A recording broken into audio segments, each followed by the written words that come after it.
The fluorescent lights hummed a dirge. Evelyn Rossi stared at the medication cart. Her knuckles were white on the handle. 25 years, a quarter-century of night shifts, of whispered comforts, of holding hands while monitors flatlined. It ended today with a whimper, not a bang. They called her into administration at 1900. Shift start. Brent, the HR manager, didn't look up from his tablet. Evelyn, sit. The room was cold, sterile. It smelled of lemon disinfectant and false empathy. A review of your recent charting has shown inconsistencies. His voice was flat, recycled air. Specifically, the controlled substance logs for Ward 7A discrepancies, significant ones. Her blood went still. There's a mistake. The system doesn't make mistakes. He finally looked at her. His eyes were like polished stone. Patient safety is our absolute priority, as is integrity. Given your lengthy tenure, we are offering a termination without formal cause, effective immediately. If you contest it, the findings of the internal audit will be forwarded to the state board and the police. The threat hung in the cold air, a sledgehammer wrapped in bureaucracy. She was a war widow. Her husband, Marcus, a medic, didn't come back from a dusty road in Helmand. Nursing was her anchor, her penance, her service. Now they were taking it and branding her a thief. Sign here. Brent slid a paper across the desk. Security will escort you to collect your things, then you will be escorted from the premises. The walk back to the nurses' station was a dream, a bad one. Colleagues looked away, eyes dropped to charts. The news had already spread, a virus of shame. She packed her locker, a faded photo of Marcus, a chipped world's best nurse mug from a long-ago patient. She placed her badge on the counter. It looked small, insignificant. Her final walk down the corridor was a funeral march. The automatic doors to the staff parking lot hissed open. The night air hit her. It was bitter, clean. She fumbled for her keys. That's when she heard it. A low thrum, deep in the bones, growing from a throb to a thunder. Over the hospital, two dark shapes blotted out the stars, not medical evac. These were angular, brutal Black Hawks. They descended like falling angels, rotor wash screaming, flattening shrubs, whipping up a hurricane of grit and leaves. Landing lights seared the parking lot, turning night into a stark, blinding day. The hospital doors burst open. Men in tactical gear, black helmets, rifles held tight, flowed out in a practiced river of menace. They surrounded the helicopters. Time stopped. Evelyn stood frozen, keys digging into her palm. The lead chopper's side door slid open. A figure emerged, tall, lean, clad in a dark uniform but different from the others. No helmet, the wind tore at his close-cropped hair. He jumped down, landed with a soldier's grace. His eyes scanned the chaotic perimeter, then they locked onto her. He started walking straight toward her. The tactical team parted for him, a human canyon. He stopped 3 feet away. The rotor wash whipped his jacket. In the strobing light she saw his face. Older, hard, etched with lines of command and desert sun, a ghost from a lifetime ago. His voice cut through the mechanical roar, familiar, a voice from a lost life. Evelyn Rossi. She couldn't speak, could only nod.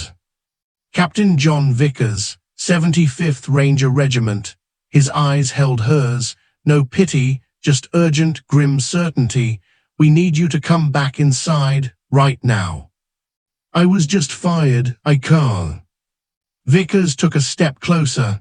His voice dropped, but every word was a nail.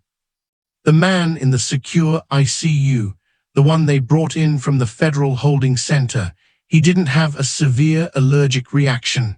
He was poisoned, and he's the only one who knows where the other devices are. Evelyn's breath vanished, the world tilted. Vickers' gaze was unflinching. You're the only senior trauma nurse they didn't have time to compromise. You're not fired, ma'am, you're drafted. He turned toward the blazing lights of the hospital. Let's go, people are going to die. The world narrowed to a tunnel, the screaming turbines, the searing lights, the stone-set face of Captain Vickers. Evelyn's feet moved, not by her command. Some deeper instinct, buried under a lifetime of answering codes and crises, took over. She fell into step beside him, the tactical team closing ranks around them. They moved back toward the hospital not as a procession, but an invasion. The automatic doors were held open by a soldier. Inside, the scene was chaos frozen in institutional amber. Administrators in suits stood rigid, pallid under the unforgiving fluorescence. A security guard's hand hovered uselessly over his holster. Nurses huddled at the station, their faces masks of shock.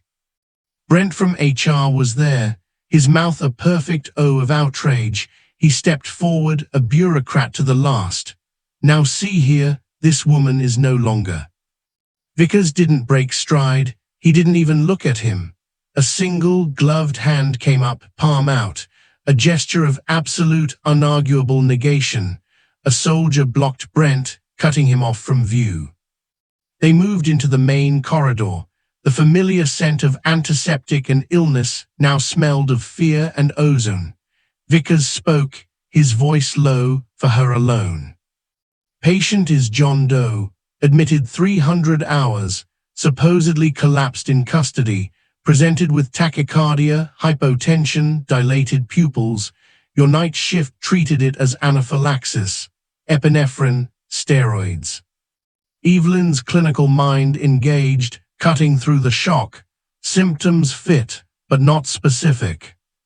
They weren't meant to be. Vickers shot her a glance. It was a low-dose, delayed-action neurotoxin, rare, synthetic, slows the CNS to a crawl, mimics allergic shock. A placeholder. The real attack was on the IV bag. A second agent, introduced after admission, time released. They rounded a corner to the secure intensive care unit. The door was usually locked. Now it was flanked by two more soldiers. Through the glass, Evelyn saw a man, mid-50s, sallow and still, surrounded by more beeping machinery than she'd ever seen on one patient. A forest of monitors, a tangle of lines. "Who is he?" she whispered. "His name is Kale Volkov, former biochemist, former weapons designer for a very bad, now-defunct program, currently a freelance auctioneer." Vickers stopped before the door. His eyes were chips of flint. He was apprehended 18 hours ago trying to sell 3 dispersal devices to a buyer we intercepted. He hid them before the deal. We got him. We didn't get them. Evelyn's stomach turned to ice. Dispersal devices. Aerosol pressurized, capable of saturating a stadium, a subway terminal, an airport concourse in under 90 seconds. He paused. Let the horror sink in. The payload is a weaponized airborne prion, mad cow disease, but contagious like the flu, incurable, fatal within 72 hours of exposure. The floor seemed to drop away. The sheer, apocalyptic scale of it was incomprehensible. The poison was his buyer's insurance, Vickers continued. In case he was caught, keep him silent, but our counteragent is stabilizing him. We have a window. He's beginning to regain minimal cognitive function. He can blink, once for yes, twice for no. He knows where the devices are. We need him coherent enough to tell us. He finally turned fully to her. The second agent in the IV, it's a targeted cardiotoxin. It's set to trigger a massive cardiac arrest within the hour. It's keyed to a specific metabolite in the stabilizing antidote we gave him. Our medic is good, but he's not a critical care specialist. You are. You know this hospital's pharmacy, its protocols, its people. He gestured to the soldiers, the tech. This is a siege on a clock, and the enemy is already inside the walls. The SICU door hissed open. A man in a dark suit, older than Vickers, with the weary eyes of a forever war, stood there. He looked at Evelyn, then at Vickers. "This the one?" Vickers nodded. Evelyn Rossi, 25 years, trauma certified, widow of Sergeant Marcus Rossi, cleared for everything up to TS in 8 through her husband's service. No flags. The man in the suit assessed her. It was a look that stripped away the scrubs, the humiliation, the years. It saw only capacity and need. "I'm Deputy Director Clark, FBI Counterterrorism. Your country is asking for your service, Mrs. Rossi. One more shift." He stepped aside, revealing the room. "Your patient is a monster, but he holds 3 keys to the end of the world. Keep him alive, make him talk." He handed her a fresh set of scrubs, dark blue, not hospital issue. "The people who poisoned him are still here, in this building.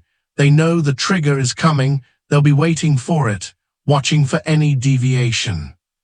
He met her eyes. The message was brutal clear. Trust no one. The dark blue scrubs were stiff, unfamiliar. They felt like a costume for a play she hadn't rehearsed. Evelyn moved to the sink. She scrubbed her hands raw. The ritual was an anchor. Lather, rinse, repeat. The scent of the antiseptic soap cut through the adrenaline. For 30 seconds, she was just a nurse, preparing for a case. When she turned, the room had clarified. Volkov lay in the bed, a puppet with too many strings, endotracheal tube, central line, arterial line, Foley catheter. The monitors displayed a fragile dancing symphony of life, heart rate still too fast, blood pressure too low but stable, for now. A man in tactical medic gear stood at the foot of the bed, his eyes on the vitals. He gave her a tight nod. "Sergeant Dyers, I've administered the counteragent to the initial neurotoxin. It's stabilizing his brain function. But the second agent, the cardiotoxin, it's sophisticated. It's binding to the very medicine keeping him awake." Evelyn moved to the IV pump. She traced the line from the bag, a standard 500 ml saline bag, to the port in Volkov's central line. "You've replaced the bag." Twice from 3 different hospital batches. The reaction continues. The toxin isn't in the bag. Dyers's voice was flat with frustration. "It's in him. It was administered before he got here. It's latent. The antidote we gave him is activating it. We're fueling the fire trying to put it out."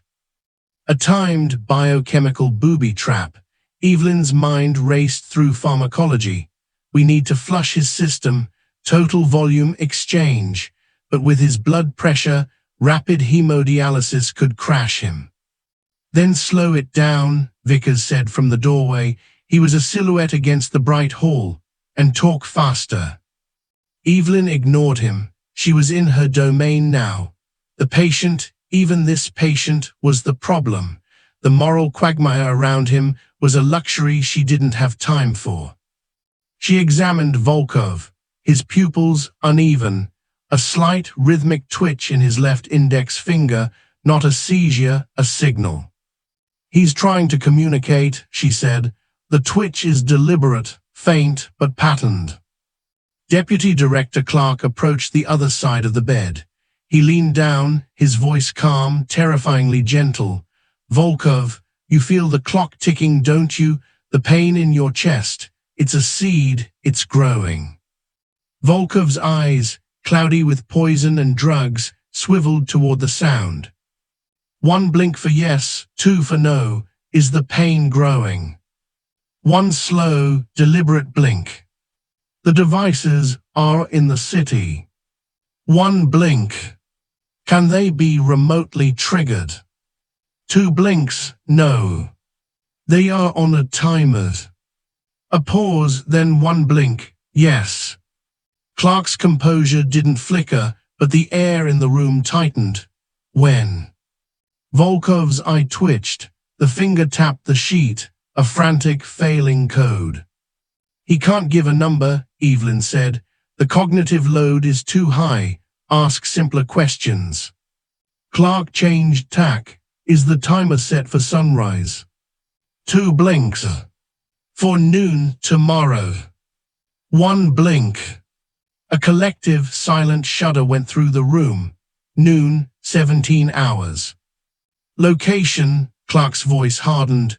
Give me a borough, a neighborhood. Volkov's eyes slammed shut. A grimace of intense concentration or pain rippled across his face. The cardiac monitor gave a soft, warning chime. His heart rate spiked. He's stressing, Evelyn said, her hand going to the IV flow. We need to back off. We don't have the luxury to back off, Clark hissed. If he codes, you get nothing. She met his gaze, unflinching. My job is to keep him alive. Your job is to get information. They are not the same job right now. The standoff hung for a lethal second. Vickers broke it. Medic, Rossi, what do you need? Evelyn looked at the array of medications on the crash cart. We need to chemically slow his metabolism, induce a therapeutic hypothermia. It'll slow the toxin's progression, buy us more time, but it'll also slow his ability to communicate. Do it, Clark said, the words tasting bitter. By the time, then we'll warm him enough to talk, in cycles. As Dyers prepared the chilled saline and sedatives, Evelyn leaned close to Volkov, adjusting his tube. She spoke, her voice a nurse's whisper, meant only for him. They will find the devices, with or without you. Dying here in silence only helps the people who poisoned you, the ones who think you're expendable. His eyes opened. For a second, pure, lucid hatred burned through the chemical haze, not at her, at them, the ones who betrayed him. The central line monitor beeped. A new, subtle trend line began to scroll on the screen, a gradual, steady drop in his central venous pressure. Evelyn stared at it. The flush was working, but something was wrong. The numbers were falling too fast for the fluid being removed. Her eyes snapped to the IV pole, not to the bag, to the pump itself. The digital display glowed with steady numbers, but the roller clamp on the line, the simple mechanical gate controlling flow, was ever so slightly out of alignment with the digital setting. Someone had physically increased the flow, recently. Her blood went cold. The enemy wasn't just in the building. They had been in this room. The IV pump. Evelyn's focus narrowed to that single, glaring detail. The digital readout said 100 ml/HR. The roller clamp was set for 150. A discrepancy only a nurse who'd manually calibrated 1,000 lines would spot. Someone had touched it, had increased the flow, speeding the poisoned antidote into Volkov's veins. Her head shot up, her eyes swept the room. Captain Vickers, by the door, a statue of alert tension. Deputy Director Clark, leaning over the bed, his back to her. Sergeant Dyers, drawing medication from a vial, his movements precise. The second tactical medic, whose name she never got, checking the ventilator settings. One of them, or someone who'd slipped in during the chaos. The cardiac monitor chirped again, a more urgent alarm. Volkov's blood pressure was dipping. The increased flow was accelerating the toxin. Flow rate off, she said, her voice cutting the tense silence. She didn't look at anyone. Her hands went to the roller clamp, dialing it back to match the pump. Someone adjusted the clamp manually. It's overriding the pump. The room froze. Vickers' hand went to his sidearm. Clark straightened up slowly, his eyes sweeping his team. Dyers stopped, the syringe in his hand. Explain, Clark said, his voice dangerously soft. The digital setting is correct. The mechanical gate is not. It's been moved in the last few minutes. She finally looked up, meeting each pair of eyes. It's speeding the reaction, he'll crash sooner. Clark's gaze landed on the second medic. Parker, you were at the pump last. The medic, Parker, went pale. Sir, I was only checking the line for kinks. I didn't touch the clamp. Vickers took a step into the room. Everyone, step away from the patient, hands where I can see them. The order was steel, but it was a distraction. Evelyn saw it. Clark's left hand, down by his thigh, out of Vickers' line of sight. A subtle, almost imperceptible flick of the wrist. A tiny, black object no larger than a pen cap dropped from his sleeve into his palm. Her mind connected the dots with horrifying clarity. Clark, the one who had the unrestricted access, the one who controlled the narrative, the one who apprehended Volkov, he wasn't here to stop the attack. He was here to ensure it, to ensure Volkov died on schedule, taking the locations to his grave. The buyers weren't some foreign terror group. They were inside, a black-budget operation, a cleanup. Clark's thumb moved on the device, a trigger. Volkov's body arched off the bed. A silent, violent seizure. The monitors screamed in unison, a cacophony of catastrophic failure. VTAC, then VFib, the jagged, frantic line of a heart in its death throes. He's coding, Dyers yelled, leaping forward. No, Clark barked, an order now. It's too late. The toxin has triggered. Secure the room. But Evelyn was already moving. Nurse's instinct. Patient down. She slammed her palm against the code blue button on the wall. A blaring alarm ripped through the SICU and echoed down the hospital corridors. What are you doing? Clark roared, turning on her, his facade of weary authority gone, replaced by pure, lethal fury. My job, she snarled, grabbing the crash cart. The door burst open. A hospital code team, a resident, 2 nurses, a respiratory therapist, piled in, eyes wide at the scene of soldiers and weapons. They faltered. Now, Evelyn screamed at them, the voice of 25 years of command. Patient in VFib, get the pads. Her order shattered their paralysis. They flooded in, a wave of practiced chaos. They pushed past the stunned soldiers. The resident grabbed the defibrillator pads. Clear. Volkov's body jolted. The line flatlined. Again. Another jolt. The monitor showed a weak, erratic rhythm, then asystole, flatline. Epinephrine 1 mg push, Evelyn ordered, her hands already pumping his chest. The rhythmic, sickening crunch of compressions filled the room. Dyers, get me amiodarone, now. Clark watched, his face a mask of cold calculation. The code team was an unforeseen variable. Witnesses, he couldn't shoot them all. He gave a sharp, almost invisible shake of his head to Vickers, a stand-down order. Vickers didn't move. His eyes were on Evelyn, on the relentless, desperate rhythm of her compressions, on the sweat beading on her temple. He saw her husband's dog tags she had tucked into her new scrubs. He saw the widow fighting a government spook to save a monster. He made a choice. His hand came up, not to his weapon, to his comms unit. All units, this is Vickers.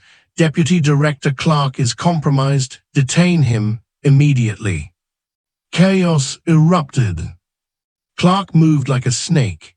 He dropped, rolled, and came up behind the respiratory therapist, using her as a shield, his service pistol now in his hand. Stand down, Captain. This is a national security imperative. The only imperative is in this bed. Vickers shouted, his own weapon drawn, but unable to get a clean shot. Evelyn didn't look up. Pulse check. The resident felt for a carotid artery. Her face was grim. Nothing. Continue compressions. Get me the packing kit. Evelyn's arms burned. Each compression was a prayer, not like Marcus, not on my watch, not even you. Dyers handed her the amiodarone.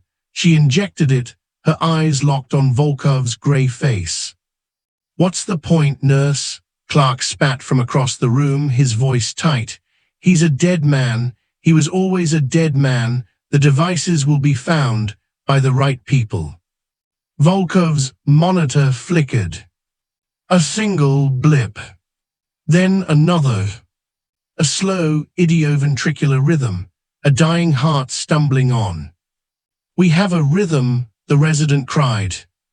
Evelyn stopped compressions. Her breath came in ragged gasps. Volkov's blood pressure was barely palpable, but it was there. He was back, for now. She turned her head, looking straight at Clark, who was now pinned by two of Vickers' rangers. "He's not dead," she said, her voice hollow with exhaustion and triumph. "And he's pissed." On the bed, Volkov's eyes opened. They found Clark. The hatred in them was a physical force. His lips, around the tube, tried to form a word. It looked like traitor. Then his gaze shifted to Evelyn, to the nurse who had just fought the abyss for him. A complex, awful understanding passed between them. His twitching finger began to tap again, faster now, deliberate. A code, not yes or no. A location. The world in the SICU split into two parallel realities. One, violence held in check. Two rangers had Clark disarmed, his face pressed against the cool hospital wall. He was silent now, a coiled spring of furious calculation. The hospital code team stood frozen, caught in a crossfire they couldn't comprehend. The other, a desperate dialogue between a fadding monster and the nurse, who refused to let him die. Tap, tap, tap, pause, tap, pause, tap, tap, tap, tap. Volkov's finger was a metronome of agony. Each movement cost him. His oxygen saturation dipped. Evelyn leaned in, her ear close to his hand, her eyes reading the frantic morse of his skin. "It's not letters," she muttered. "It's numbers." Numbers. Vickers was beside her, his weapon now trained on the door, trusting her with the translation. Coordinates. Tap, pause, tap, tap, tap, tap, pause, tap, tap. 142. 142, she whispered. 142. 142, Vickers hissed into his comms. "I need a GeoIntel link. Now, check for addresses, grid references containing 142. Volkov's eyes bulged. He shook his head a millimeter. The finger tapped again, harder. Tap, pause, tap, tap, tap, tap, pause, tap, tap. The same pattern, insistent. It's not a full coordinate. It's a code within a code, a locker combination, a flaw. Clark's voice, muffled against the wall, was laced with contempt. "You think he'd make it that easy?" Evelyn ignored him. She watched Volkov's face, the pain, the frustration. The finger moved to tap on her own wrist, where a watch would be. Time. It was about time. 142 minutes, she ventured. Volkov's eyes closed, one long, slow blink. Yes. 142 minutes from when? From now. Two blinks, no. From the trigger, from when the toxin was set. One blink, yes. Vickers' head snapped towards the clock. The toxin was administered before transport. We have the estimated timeline. He barked into his comms. Dyers, time of agent administration estimate from the forensic report. Dyers, pale but steady, consulted a rugged tablet. Estimated window between 200 and 230 hours. Evelyn's mind raced. If 142 is minutes, that's 2 hours 22 minutes, added to 230, she calculated. 0452, approximately. Sunrise was at 0647, Vickers said. That's not noon, it's dawn, a different deadline. He looked at Volkov. The devices activate at 0452 today. One blink, yes. The room seemed to lurch. Noon was a fiction, a distraction. They had less than 2 hours. Location, Vickers demanded, his voice stripped of all patience. Give us the where. Volkov's breathing hitched. The effort was monumental. His finger lifted, fell. It began a new, more complex pattern. Tap, tap, long pause, tap, tap, tap, tap, long pause, tap. Then he repeated it. 241, Evelyn decoded. 241. An address on 241st Street. A route number. Vickers was on the comms again. I need cross-references of critical infrastructure with designations 241 and 142. Now. It's not an address, Clark said, and now his voice held a strange, almost resigned chill. You still don't see it. You're thinking like soldiers. He's thinking like an engineer, like a poet of destruction. Evelyn stared at the numbers in her mind. 142, 241. They swirled, they rearranged. Her gaze drifted past Volkov's shoulder to the large, digital wall clock above the door. It read 0314. 0314. Pi 3.14159. The numbers weren't coordinates, they were a sequence. Her breath caught. It's not 241, it's the sequence. 142, then 241. She looked at Vickers, dread dawning. It's a countdown in minutes. First countdown, 142 minutes to the first event. Second countdown, 241 minutes to the main event. 2 separate triggers, Vickers breathed. The first device goes at 0452. The second, she did the math from the same 2:30 start point. 241 minutes was just over 4 hours. 0631, right after sunrise, when the city is fully awake, moving. Volkov gave one final definitive blink. Yes. The first was a warning. The second was the catastrophe. The locations, Vickers pressed, urgency turning to desperation. Where? Volkov's finger moved one last time, not a tap, a slow, dragging motion. He drew in the air, a shape, a crude rectangle, then in the center, a wavy line. Evelyn frowned. A box, a building by water. Clark let out a dry, hollow laugh from against the wall. A container, a shipping container, by the river. Volkov's finger dropped. He had nothing left. The monitors began their ominous chorus again. His body was shutting down. But the message was sent. Vickers was already moving, shouting into his comms. All units, primary target timeline accelerated. First device in under 2 hours at probable port location. Second device at 0631. Lock down the waterfront. Grid search for isolated containers. Move. He looked back at Evelyn, at the dying man. You bought us the time, now we need the exact spot. Evelyn looked at Volkov's ashen face. The drawing, a container, it was nothing. The port stretched for miles. Then she remembered. The photo in her locker. Marcus, grinning on the deck of the Staten Island ferry, the old orange hull of the boat behind him. The number painted huge on its side, 241. Her husband's favorite cheesy tourist thing. Best view of the lady for $1, Evie. The wavy line wasn't just water. It was a specific stretch of water. The Staten Island ferry, she said, her voice quiet but cutting through the radio chatter. The old ferry terminal, or a container near it.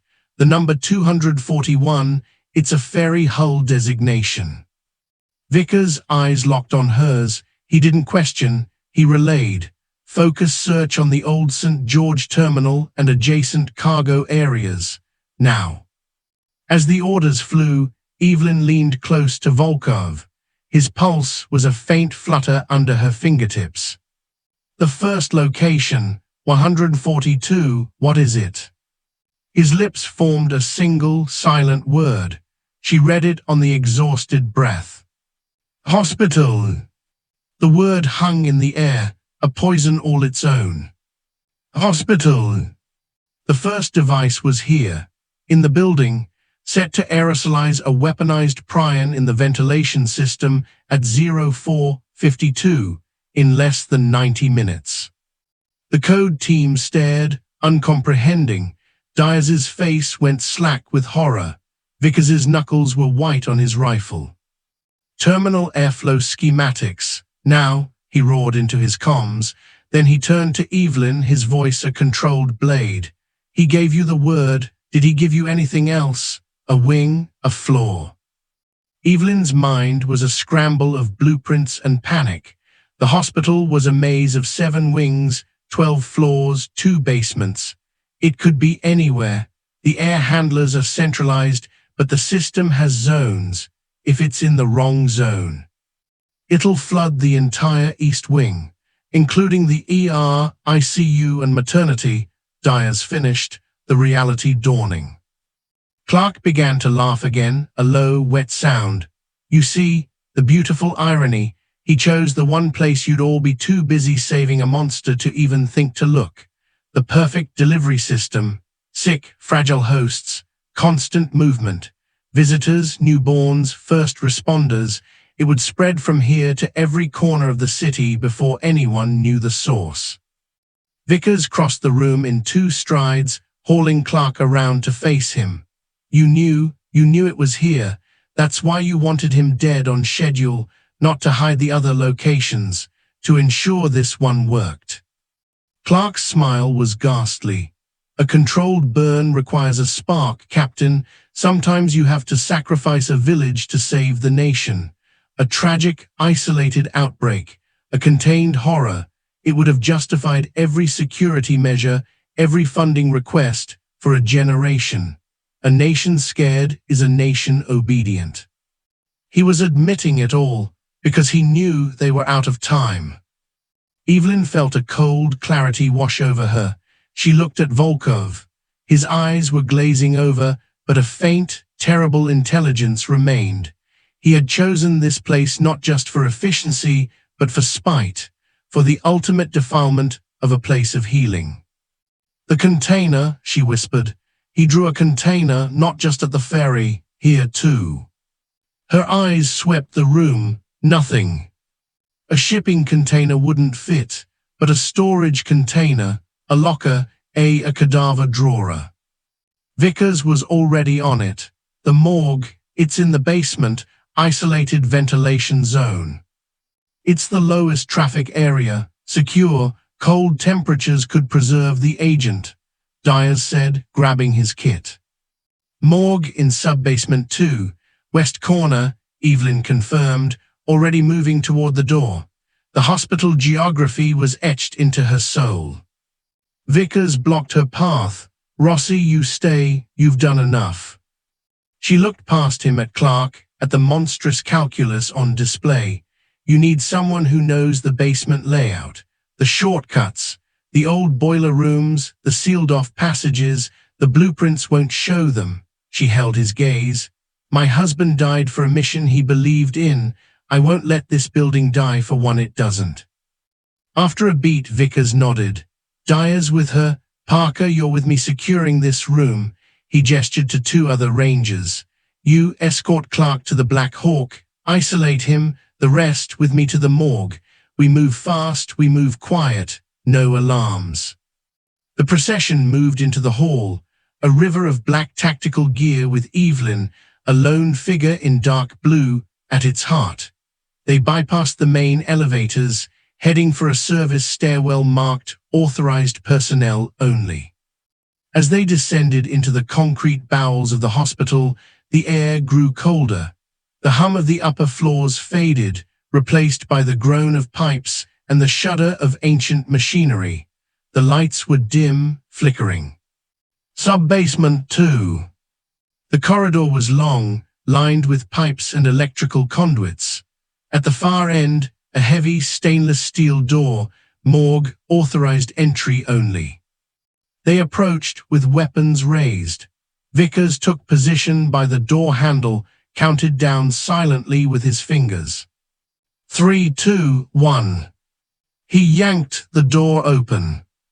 The morgue was a chamber of silent, refrigerated tiles. The air was thick with the smell of chlorine and something underlying, sweet and cold. A wall of stainless steel drawers faced them. No movement, no sound. Then a faint, rhythmic hiss. Not from the drawers. From the ventilation duct in the ceiling above the autopsy table. A sleek, matte black cylinder, about the size of a fire extinguisher, was magnetically clamped to the grate. A small digital display glowed with green numbers, 004722. 47 minutes. Wires ran from it into the ductwork. Do not touch it, Vickers ordered. EOD forward.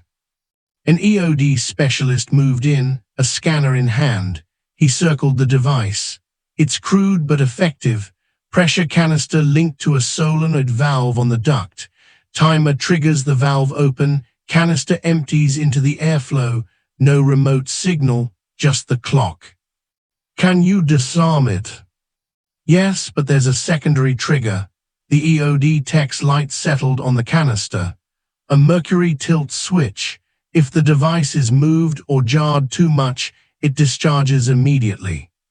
So we can't move it, we have to disarm it in place, here, Vickers stated. The tech nodded grimly. In a room that's essentially a sealed, refrigerated box, if that switch trips before I cut the right wire.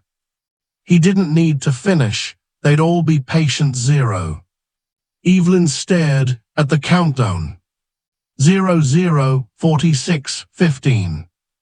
Her eyes drifted from the device to the wall of cold storage. One drawer, third from the bottom, had a simple handwritten tag on its handle. The name wasn't a name. It was a number, 142. The number stared back at her, 142. It wasn't random, it was a label, a destination. Vickers, Evelyn said, her voice barely a whisper in the refrigerated air. He followed her gaze, saw the number, his jaw tightened. He gave a sharp hand signal. 2 rangers peeled off, covering the wall of drawers, weapons raised at the silent steel. The EOD tech was under the device, tools in hand, his breath puffing in the cold air. The timer glowed, 004158. Can you open it without vibration? Vickers asked, his eyes darting between the tech and the drawer. The tech didn't look up. Sir, if you want me to not trip a mercury switch, don't ask me to open a heavy metal drawer on rusty rails. Evelyn stepped forward. I'll do it, slowly, I know how they move. Vickers assessed her for a second, then gave a curt nod. On my mark, everything stops, no sudden moves. He positioned himself beside her, his hand near the handle. Ready. She placed her hands next to his, feeling the cold seep through her gloves. Ready. Mark. They pulled. The drawer slid out with a low, metallic groan that echoed in the tiled room. Every person flinched. The EOD tech froze, a wire snipper hovering millimeters from a red filament. Inside the drawer was a body bag, unzipped. The face that stared up at the ceiling was male, late 30s, pale with the waxy sheen of death. There was no visible trauma, but it wasn't the face that held them. It was what surrounded him. The body was packed not in ice, but in sealed, transparent biohazard bags. Each one contained a dense, grayish powder, dozens of them. And nestled in the crook of the man's arm was a second canister, identical to the one in the duct, its digital display dark. A stockpile, Dyers breathed, and a backup. The primary device empties into the ventilation, Vickers said, piecing it together. The powder in these bags is the reserve. The secondary canister is the failsafe. If someone finds and disarms the primary, they'd likely disturb the drawer, trigger the backup. It's a two-stage attack inside the hospital, Evelyn said, horror dawning. The aerosol for immediate, wide dispersal. The powder for contamination, for anyone handling the bodies afterwards. She looked at the EOD tech. If that powder gets into the air in here. We are dead, he finished, his voice steady but his knuckles white on his tool, and we'd carry it out on our gear. 003812. Vickers keyed his comms. We need a full hazmat containment team to sub-basement 2 morgue, now, and a portable negative pressure unit. We are looking at a secondary, dry agent cache. He turned to Evelyn. The powder, how is it activated? Is it just airborne? Evelyn studied the bags. They were industrial heat-sealed. It's stable, contained, but if the bag is torn or opened, she leaned closer, ignoring the chill of death. The man's hand was curled. Something was clutched in his stiff fingers, a small plastic injector pen, like an EpiPen. The label was in Cyrillic. Dyers, she said, look at this. The medic leaned in. Autoinjector, military-grade, antidote. Or an activator, she murmured. Maybe the powder is inert until mixed with a chemical catalyst. She pointed to the man's neck, a small, almost invisible puncture mark. He tested it on himself. It killed him, proved it worked. A new voice crackled over Vickers' comms. It was the analyst from the Command Black Hawk. Captain, we have a match on the body from facial rec. Dr. Artyom Vasiliev, former colleague of Volkov's from the Soviet-era biopreparat program, listed as deceased 6 years ago in a lab fire in Perm. A ghost, Vickers said, Volkov's insurance policy and his test subject. 003501. The EOD tech let out a long, steady breath. Primary device is disarmed. Solenoid valve is isolated. Canister is secure. Mercury switch is stable. A collective, shuddering relief washed through the room. The immediate threat in the duct was neutralized. But the drawer remained, a sarcophagus of silent death. The hazmat team arrived, moving with the slow, deliberate grace of astronauts. They began erecting a clear plastic isolation tent around the drawer and the body. Vickers pulled Evelyn and Dyers back. The primary is down. We have a location for the secondary device at the ferry. We move. He looked at Evelyn. You stay with the hazmat team, monitor the situation here. She shook her head. You need me. You don't know what else Volkov might have rigged. The ferry terminal is huge. I know the patterns, how a mind like his thinks. He uses significance, layers. The number 241 wasn't just a ferry, it was a clue to this. She gestured to the drawer. 142, the sequence matters. There will be a pattern at the ferry too. Vickers searched her face. He saw the grief for Marcus, the professional fury, the unwavering resolve. He saw the best asset he had in this nightmare.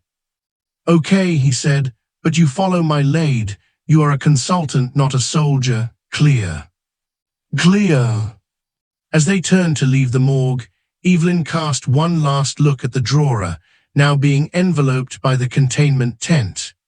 Dr. Artyom Vasiliev, the ghost in the machine, had given his final, terrible warning. The clock on the wall read 03:47. The second device at the ferry would trigger in 2 hours and 44 minutes. As they hit the stairwell at a run, Vickers' comms erupted. It was the voice of the ranger guarding Clark's transport. Sir, we have a problem. Clark is talking. He says the ferry device isn't the second event. It's the first diversion. Vickers skidded to a halt on the stairs. Explain. The voice was strained. He says 0452 was the hospital. 0631 is the ferry, but the real target, the big one, It's timed for the morning rush hour. 08:15, a location Volkov never gave up. He says we've been reading the sequence wrong. Evelyn felt the ground drop away. 142, 241, it wasn't 2 triggers. It was 3. Volkov had lied with his last blink. And the clock was still ticking. The stairwell was a concrete throat, choking on silence. Vickers' hand tightened on his comms unit. Say again. The ranger's voice was tight. Clark's talking, says Volkov played us. The sequence isn't 2 numbers, it's 3, 142, 241, 314. He gave us the first 2 to make us think we had it all. The third is the payload. 08:15, Grand Central Terminal, the morning commuter rush. Evelyn's mind reeled. Pi 3.14159. They'd stopped at the second digit. Volkov had used the most fundamental, endless sequence in mathematics as his countdown, a cruel joke from a dying genius. 142 minutes to hospital. 241 minutes to ferry. 314 minutes to Grand Central. The ferry wasn't the end. It was a middle act, a brutal distraction to draw every first responder to the water's edge, leaving the heart of the city unprotected. Vickers was already moving, barking orders. Command, divert all EOD and hazmat to Grand Central Terminal. Evacuate silently. Do not broadcast the threat. The ferry is now a secondary containment zone. Seal it, but do not breach. Move. They burst out into the main level corridor. The hospital was still a place of quiet night shift murmurs, unaware of the abyss they'd just skirted. The Black Hawks sat like sleeping dragons on the helipad. We have 73 minutes to find a device in the largest train station in the world, Vickers said, stripping off his tactical vest to reveal a plain dark shirt. He threw a bulletproof jacket at Evelyn. Put this on, you're with me. Dyers, coordinate hospital lockdown and morgue containment. They ran for the lead helicopter. The pilot had the blades already spinning up.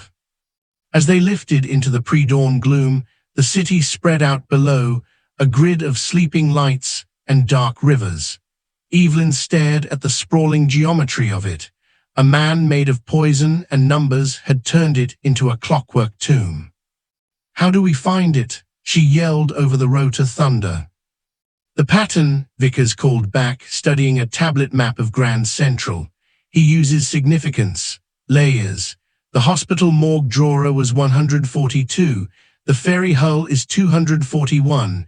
Grand Central, what's 314? A track number, a door, a locker.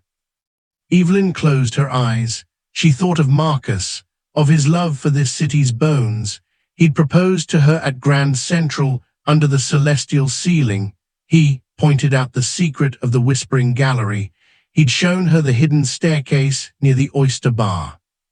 He uses what people see but don't see. Her eyes snapped open. Not a number you can find on a map, a measurement. What? The main concourse, the distance from the information booth clock to the entrance of the Lexington Avenue passage. I've walked it 100 times. It feels specific. It's 314 feet. Vickers was already relaying the information. Focus search on the information booth and the Lexington passage. All structural fixtures, ventilation grates, trash receptacles. The helicopter dove toward Midtown, skirting the skyscrapers. The first hint of dawn bled at the edge of the world. 0609. The ferry device would trigger in 22 minutes, a dead man's switch they could no longer stop. They landed on the MetLife building roof, spilling out into a wind-whipped dawn. The evacuation was underway, a quiet, orderly flow of early commuters and cleaners being directed out by plainclothes agents. No panic, yet. They took the stairs down, emerging onto the balcony overlooking the vast, echoing concourse. It was unnervingly empty. The famous clock gleamed in the morning light filtering through the high windows. Evelyn's eyes scanned the distance between the clock and the arched passageway. Her mind's eye superimposed a tape measure. "There," she said, pointing not to the floor but upward. A maintenance gantry, high up near the celestial ceiling, ran parallel to their sightline, and mounted on its railing, camouflaged among pipes and shadows, was a cylindrical shape. Wires trailed from it into a ventilation shaft that fed directly into the subway tunnels below. "It's not for the terminal," Vickers realized, horror dawning. "It's for the subway, the 4, 5, 6 lines. It'll flood the tunnels during the peak of rush hour. The entire system becomes a vector." 0631. Across the city, at the Staten Island ferry terminal, a controlled detonation echoed, the EOD team deliberately triggering the secondary device in its sealed container. A small, contained tragedy, a sacrifice to the pattern. They had 44 minutes. EOD specialists scaled the gantry. Evelyn and Vickers watched from below, her heart a hammer against the bulletproof vest. The specialist's voice came over Vickers, comms, calm and precise. "Device is identical to the hospital primary. Timer reads 004318. Mercury tilt switch. One complication." "What?" "It's not just clamped. It's welded to the gantry. We can't move it. And the wires, they're booby-trapped with a vibration sensor. If we cut the wrong one, or if the welding tool causes too much vibration, it goes off." A frozen trap, high above the marble floor. Evelyn looked around the deserted concourse, at the whispering gallery, at the stairs, the pattern, layers. "The vibration sensor," she said. "It's for the gantry, not for the device itself." Vickers looked at her, meaning. "What if you don't go to the device?" Her voice was steady, the solution forming with crystalline clarity. "What if you bring the device to you, gently?" She pointed to the ornate, suspended light fixtures that hung on long cables from the ceiling, not far from the gantry. "You can't move the device on the gantry, but what if you move the entire section of gantry?" It was insane. It was brilliant. A structural engineer was consulted via comms. The gantry had isolation joints for seismic stability. The section with the device could be separated. Working with agonizing slowness, a team fixed rappel lines and a controlled descent rig to the isolated section. Hydraulic cutters, meticulously dampened, severed the bolts at the isolation joints. 000744. The section of gantry, with the deadly cylinder still attached, was slowly lowered on cables, like a piece of abstract art, to the concourse floor. It touched down with a soft, final click. The EOD tech approached the now ground-level device. No ladder vibration, no gantry movement. 000211. With steady hands, he bypassed the vibration sensor, snipped the solenoid wire. The timer on the device froze. 000147. Silence, deep, ringing, profound silence. It was over. Evelyn's knees buckled. Vickers caught her arm, holding her up. Around them, the magnificent station stood empty and safe. The first real rays of sunrise streamed through the east windows, illuminating the dust motes dancing in the air. The lesson wasn't in the bomb. It was in the sequence. Evil didn't always roar. Sometimes it whispered in a pattern. It hid in the places you were meant to heal. It used your assumptions as its shield. And sometimes, the only person who could see the true pattern was the one who had learned to look at the world not with fear, but with the weary, unwavering clarity of a survivor. Evelyn Rossi walked out of Grand Central into the newborn day. The city awoke, oblivious, She carried no badge, but she carried a truth heavier than any metal. They had fired the nurse on her last shift, but duty has a chain of command all its own, and her shift, it turned out, had just begun. Subscribe now. The next story waits in the silence between heartbeats. Your vigilance is the only warning they'll get. Did Evelyn save a city or betray her oath?